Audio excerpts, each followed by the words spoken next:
ആവോ, എനിക്കറിയില്ല. T V കണ്ടിരിക്കാതെ പോയി കിടന്നുറങ്ങാൻ നോക്ക്. നാളെ ക്ലാസ് ഉള്ളതാണ്. ദേഷ്യം ഭാവിച്ചുകൊണ്ട് തീർത്ത അടുക്കളയിലേക്ക് തിരിഞ്ഞു നടന്നു.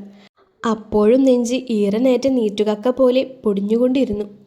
ഇതേ സമയം മാധവും ആർദ്രയും വലിയേടം കുറിച്ചു കൊടുത്ത തങ്ങളുടെ ശാന്തി മുഹൂർത്തത്തിലേക്ക് കടക്കുകയായിരുന്നു. ചെറുനാണത്തോടെ ആർദ്ര മാധവിൻ്റെ അരികിലേക്ക് ചെന്നു. അവളുടെ നാണം കണ്ട് അവന് ചിരി പൊട്ടി. ആ ഭാവം അവൾക്കൊട്ടും ചേരുന്നില്ലെന്ന് അവന് തോന്നി. എന്തോ അവൾ അഭിനയിക്കുന്നത് പോലെ. എന്തിനാണോ ഇങ്ങനെ ഓവർ ആക്ട് ചെയ്യുന്നത്? ചിരി അടക്കിക്കൊണ്ട് മാധവ് ചോദിച്ചു. അത് കേട്ട് കണ്ണുരുട്ടിക്കൊണ്ട് ആർദ്ര മുഖമുയർത്തി. ചുണ്ടു കൂട്ടിക്കൊണ്ട് കയ്യിലിരുന്ന പാൽ ഗ്ലാസ് അവൾ അവന് നേരെ നീട്ടി. ഞാൻ രാത്രി പാല് കുടിക്കില്ലെന്ന് തനിക്കറിയില്ലേ? പിന്നെ എന്തിനാ ഈ പ്രഹസനമൊക്കെ? അവൻ കണ്ണടയൂരി ടേബിളിൽ വെച്ചു. എന്നാലും ഇന്നിത്തിരി കുടിച്ചാ എന്താ പ്രശ്നം? ആദ്യ രാത്രി ഇതൊക്കെ പതിവാണ്. അവളുടെ മുഖം വീർത്തു. എന്ത് പതിവ്? 1.5 വർഷമായി ഒരുമിച്ച് ജീവിക്കുന്ന നമ്മുടെ ആദ്യ രാത്രി ഇന്നാണെന്ന് ഓർക്കുമ്പോൾ അത്ഭുതം തോന്നുന്നു. അവൻ ബെഡ് റെസ്റ്റിലേക്ക് ചാരിയിരുന്നു. അതിനാരാ കാരണക്കാരൻ? ഓരോന്നും പറഞ്ഞ് എന്നെ അകറ്റി നിർത്തിയിട്ടും പോരാ, ഇപ്പോൾ കുറ്റപ്പെടുത്തുന്നു. ആർദ്ര പരിഭവത്താൽ മുഖം വീർപ്പിച്ചു.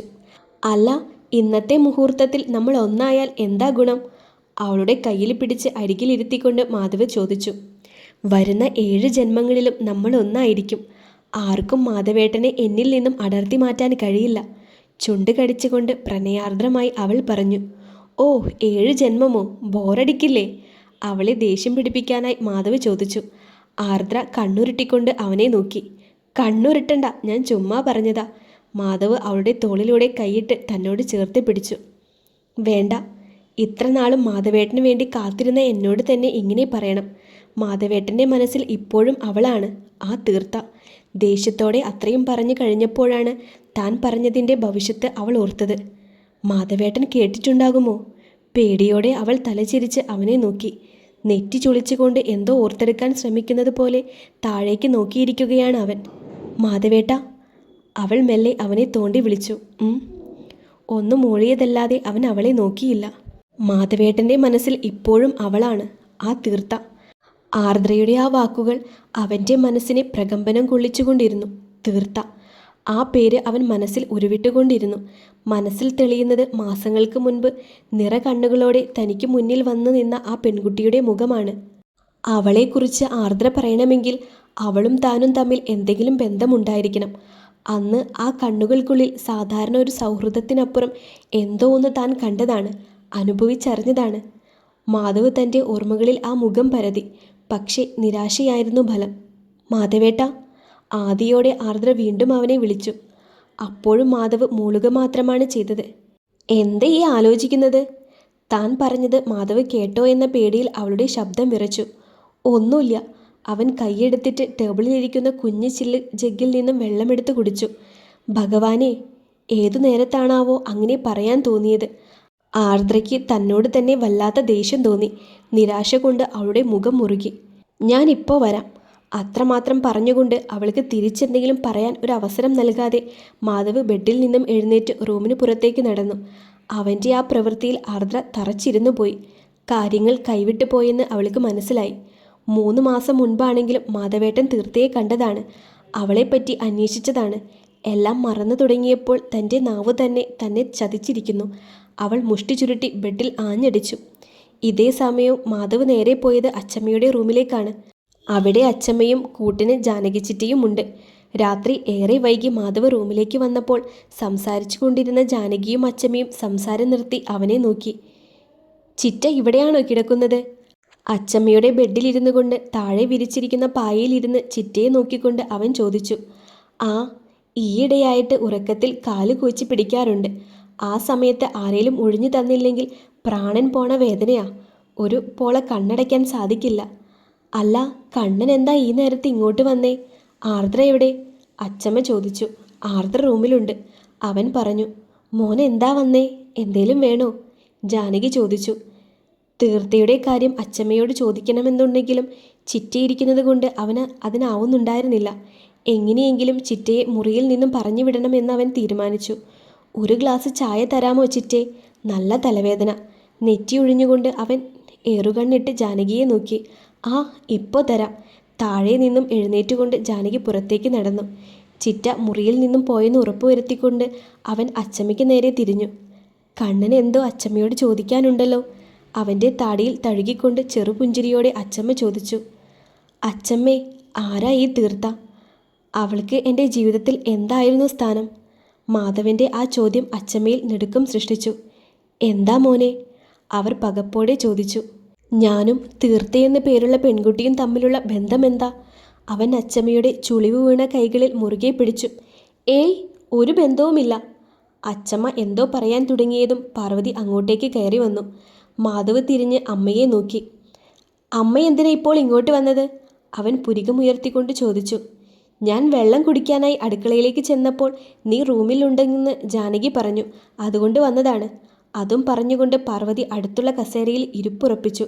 മാധവിന് പിന്നെ ഒന്നും ചോദിക്കാൻ തോന്നിയില്ല.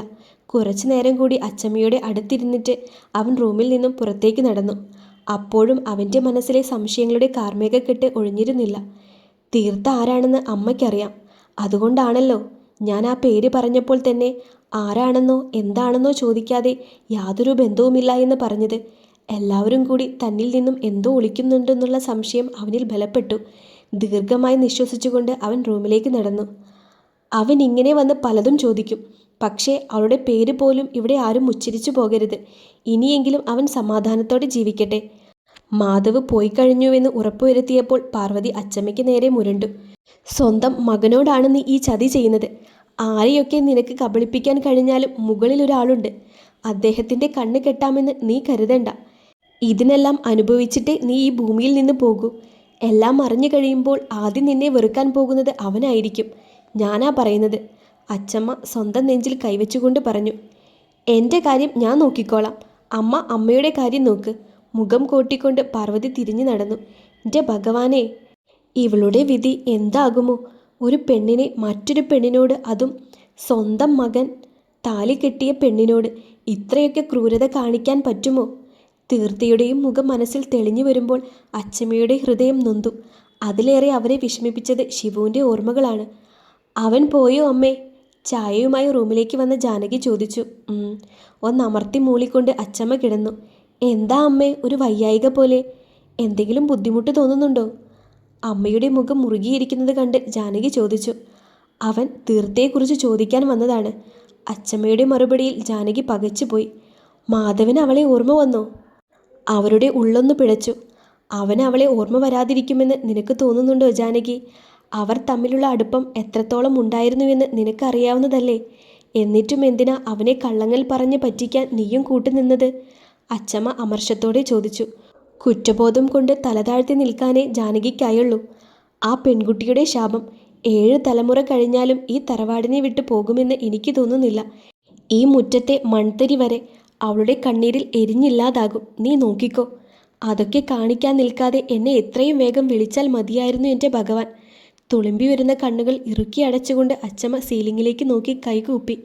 ജാനകി ഹൃദയഭാരത്തോടെ താഴത്തെ പായയിൽ ഇരുന്നു.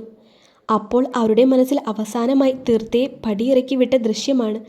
അന്ന് താൻ അങ്ങനെ ചെയ്തില്ലായിരുന്നുവെങ്കിൽ എല്ലാവരും കൂടി ആ പാവത്തിനെയും ആ കുഞ്ഞിനെയും കൊന്നേനെ. അതുകൊണ്ട് മാത്രമാണ് മനസ്സ് കല്ലാക്കിക്കൊണ്ട് താൻ ആ പ്രവൃത്തികൾ ചെയ്തത്, എല്ലാത്തിനും കൂട്ടുനിന്നത്. അവളുടെ ശാപം തൻ്റെ മേലെയും ഉണ്ടാകും. ജാനകിയുടെ മനസ്സ് കലങ്ങി മറിഞ്ഞു. മോളുടെ പിടിപ്പുകേടാണെന്നേ ഞാൻ പറയൂ. അല്ലെങ്കിൽ പിന്നെ ആ മൂദേവിയുടെ കാര്യം എടുത്തിടൂ. രാത്രി ഏറെ വൈകിയും പാർവതിയും ആർദ്രയും ഹാളിലെ കൗച്ചിൽ ഇരിക്കുകയാണ്. മനഃപൂർവ്വമല്ല ആൻറ്റി, പെട്ടെന്ന് വന്ന ദേഷ്യത്തിന് പറഞ്ഞു പോയതാണ്. അവൾ നിരാശയിൽ നെടുവീർപ്പിട്ടു. എത്ര ദേഷ്യമുണ്ടെങ്കിലും ഈ വക കാര്യങ്ങളൊക്കെ മോളൊന്ന് ശ്രദ്ധിക്കണം. ആ തള്ളയാണെങ്കിൽ അവളുടെ കാര്യം അവനോട് പറയാനായി നിൽക്കുകയാണ്. അതിൻ്റെ ഇടയിലാണ് അവൻ ചെന്ന് അവളുടെ കാര്യങ്ങൾ ചോദിക്കുന്നത്. എന്തോ ഭാഗ്യത്തിനാണ് ആ സമയത്ത് വെള്ളം കുടിക്കാനായി എനിക്ക് തോന്നിയത്. അല്ലെങ്കിൽ എന്തായേനെ? പാർവതി പറഞ്ഞു. അവളുടെ ശാപമാണെന്ന് തോന്നുന്നു. ഇത്രയും ദിവസം ഒരു കുഴപ്പമില്ലായിരുന്നു. പക്ഷേ ശാന്തി മുഹൂർത്തത്തിൻ്റെ ഡേറ്റ് ആവുമ്പോൾ മാത്രം പ്രശ്നങ്ങൾ. കഴിഞ്ഞ തവണയും ഇതുപോലെ തന്നെയായിരുന്നു. തുമ്പത്ത് വന്നിട്ടാണ് എല്ലാം തകിടം മറിഞ്ഞത്. ആർദ്രയുടെ വാക്കുകളിൽ സങ്കടവും നിരാശയും മുഴച്ചു നിന്നു. ഒന്നിൽ പിഴച്ചാൽ മൂന്നെന്നല്ലേ? മോള് സമാധാനമായി ഇരിക്കെ. ഇനിയെങ്കിലും വാക്കുകൾ സൂക്ഷിച്ചുപയോഗിക്കാൻ നോക്ക്. പിന്നെ തീർത്തയെ അന്വേഷിച്ച് അവൻ പോകാതിരിക്കാനുള്ള കാര്യങ്ങൾ എന്താണെന്ന് വെച്ചാൽ അത് നോക്കണം. അച്ചമ്മയോടുള്ള അവൻ്റെ സംസാരം കേട്ടിട്ട് അവൻ്റെ മനസ്സിൽ എന്തൊക്കെയോ സംശയങ്ങളുള്ളതുപോലെ തോന്നിയിട്ടുണ്ട്. മോള് വേണം അതെല്ലാം മായ്ച്ചു കളയാൻ. അല്ലാതെ എപ്പോഴും അവനോട് ദേഷ്യപ്പെട്ടിരുന്ന കാര്യങ്ങളൊന്നും നടക്കില്ല. പിന്നെ ഇരുന്നിട്ട് കരഞ്ഞിട്ടും കാര്യമില്ല. അവൻ അവളെ ഓർമ്മ വരുന്നതിന് മുൻപേ നിങ്ങൾക്കിടയിലേക്ക് ഒരാൾ കൂടി വരണം. എന്നാൽ മാത്രമേ അവനെ പിടിച്ചു നിർത്താനാവൂ. ആർദ്രയുടെ തോളിൽ തഴുകിക്കൊണ്ട് പാർവതി പറഞ്ഞു. അവൾ മെല്ലെ മൂളി. എന്നാ മോള് ചെല്ല്, അല്ലെങ്കിൽ അവന് സംശയം കൂടും. അതും പറഞ്ഞുകൊണ്ട് പാർവതി അവളെ റൂമിലേക്ക് പറഞ്ഞയച്ചു. ലിവിംഗ് റൂമിൽ നിന്നും സ്റ്റെയറിൻ്റെ അടുത്തേക്ക് നടന്നു പോകുന്ന ആർദ്രയെ നോക്കി പാർവതി നെടുവീർപ്പിട്ടു. ആ തള്ളയുടെയും പ്രാക്കാണ്. അവരെ എത്രയും വേഗം ഇവിടെ നിന്നും കെട്ടിയെടുത്താൽ മതിയായിരുന്നു. അല്ലെങ്കിൽ എല്ലാത്തിൻ്റെയും ജീവിതം അവൻ കുട്ടിച്ചോറാക്കും. പിറുപിറുത്തുകൊണ്ട് പാർവതിയും തൻ്റെ റൂമിലേക്ക് നടന്നു. അരികിൽ ആർദ്ര വന്നപ്പോൾ കണ്ണുകൾ അടച്ച് കിടക്കുകയായിരുന്ന മാധവ് മെല്ലെ കണ്ണു തുറന്ന് അവളെ നോക്കി. ബെഡ് റെസ്റ്റിൽ ചാരിയിരുന്നു കൊണ്ട് അവനെ നോക്കിയിരിക്കുകയാണ് അവൾ. അവളെ നോക്കിയൊന്ന് ചിരിക്കാൻ ശ്രമിച്ചുകൊണ്ട് അവൻ ചെരിഞ്ഞു കിടന്നു. മാധവേട്ട, എനിക്ക് കുറച്ച് സംസാരിക്കാനുണ്ട്, ആർദ്ര പറഞ്ഞു. മാധവ് എഴുന്നേറ്റിരുന്നു. എന്താ മാധവേട്ടൻ്റെ പ്രശ്നം? ഒരു ഭാര്യ എന്ന നിലയിൽ വേണ്ട, കൂടെ താമസിക്കുന്ന ഒരു പെൺകുട്ടി എന്ന നിലയിൽ പോലും എന്താ എൻ്റെ ആഗ്രഹങ്ങളും പ്രതീക്ഷകളും കണ്ടില്ലെന്ന് വയ്ക്കുന്നത്? ഓരോരോ കാരണങ്ങളുണ്ടാക്കി എന്തിനാ എന്നിൽ നിന്നും ഇങ്ങനെ അകന്നു നിൽക്കുന്നത്? തൊണ്ടയിടേറിക്കൊണ്ട് അവൾ ചോദിച്ചു.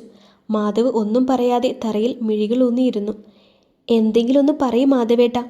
മാധവിൻ്റെ മനസ്സിൽ തീർത്ഥയെക്കുറിച്ച് എന്തെങ്കിലും ഒരു ഓർമ്മയുടെ വേലിയേറ്റം നടന്നിട്ടുണ്ടെങ്കിൽ അവനത് തുറന്നു പറയാൻ വേണ്ടിയാണ് അവൾ ഇങ്ങനെ നിർബന്ധിക്കുന്നത്. ഞാൻ എന്തു പറയാനാ ആർദ്ര? മാനസികമായി ഞാൻ അതിനൊരുങ്ങിയിട്ടില്ല, പതിഞ്ഞ ശബ്ദത്തിൽ മാധവ് പറഞ്ഞു. അവൻ്റെ മനസ്സിൻ്റെ പിരിമുറുക്കം അവൻ്റെ മുഖം എടുത്തു കാണിക്കുന്നുണ്ടായിരുന്നു. താൻ എന്തോ തെറ്റ് ചെയ്ത പോലെയുള്ള കുറ്റബോധം അവനെ തളർത്തി. പക്ഷേ ആ കുറ്റബോധത്തിൻ്റെ കാരണം അവൻ അപ്പോഴും അവ്യക്തമായിരുന്നു. ഇനിയും എത്ര നാൾ ഞാൻ കാത്തിരിക്കണം? അതൊന്ന് പറയാമോ? അതോ എന്നോടുള്ള താല്പര്യക്കുറവാണോ? എത്രയൊക്കെ നിയന്ത്രിക്കാൻ ശ്രമിച്ചെങ്കിലും ആർദ്രയുടെ ദേഷ്യം അണപൊട്ടി പുറത്തേക്ക് ഒഴുകി. ആർദ്ര, നീ ഇത് എന്തൊക്കെയായി പറയുന്നത്? അവൻ തിരിഞ്ഞ് അവളെ നോക്കി. പിന്നെ ഞാൻ എന്താ പറയേണ്ടത്? ഇത്ര നാളും ഞാൻ മാധവേട്ടൻ്റെ ഇഷ്ടത്തിന് കാത്തുനിന്നില്ലേ?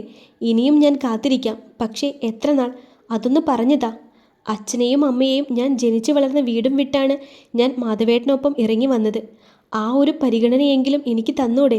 ആർദ്രയുടെ മിഴികൾ സജലമായി. എല്ലാം എനിക്കറിയാം. നിന്റെ വിഷമം എനിക്ക് മനസ്സിലാകാത്തത് കൊണ്ടല്ല ആർദ്ര. എന്തോ ഒന്ന്, എനിക്ക് അത്രയും പ്രിയപ്പെട്ട എന്തോ ഒന്ന് ഇപ്പോഴും എൻ്റെ മനസ്സിൻ്റെ ഇരുട്ടിൽ മറഞ്ഞിരിക്കുകയാണ്. അതെന്താണെന്ന് ഞാൻ കണ്ടെത്തുന്നത് വരെ നീ എന്നോട് ക്ഷമിക്കണം. എന്നാൽ മാത്രമേ പൂർണ്ണമായും നമുക്ക് നമ്മുടെ ജീവിതം ആസ്വദിക്കാൻ കഴിയൂ. മാധവ് അവളുടെ കയ്യിൽ പിടിച്ചു. കണ്ണുനീരിൽ തുളുമ്പി നിൽക്കുന്ന ആർദ്രയുടെ കണ്ണുകളിൽ പരവേശം നിഴലിച്ചു.